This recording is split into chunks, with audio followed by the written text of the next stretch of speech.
মাননীয় স্পিকার, আবার নির্বাচনী এলাকা ৪৪, চাঁপাইনবাবগঞ্জ ২, ৩টি উপজেলা নাচল, গমস্তাপুর এবং ভোলাহাটের সমন্বয়ে গঠিত। আমার এলাকা গমস্তাপুর উপজেলার রহানপুর হচ্ছে নির্বাচনী এলাকার হেডকোয়ার্টার। এইখানে বাংলাদেশের উত্তর পশ্চিমাঞ্চলের সর্বশেষ রেল স্টেশন রহানপুর রেল স্টেশন অবস্থিত।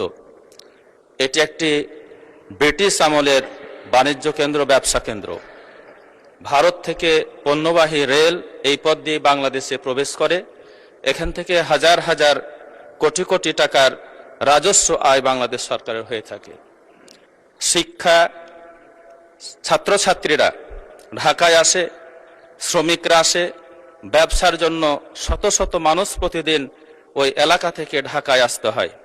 কিন্তু রহানপুর থেকে ঢাকায় আসার জন্য কোনো ইন্টারসিটি ট্রেন রহানপুর থেকে ঢাকা পর্যন্ত নাই।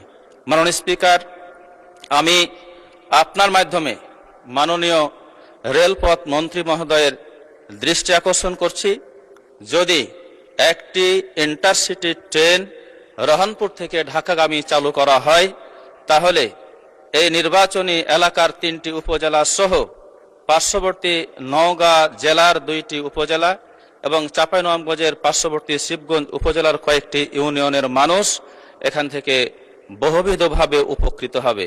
মাননীয় স্পিকার।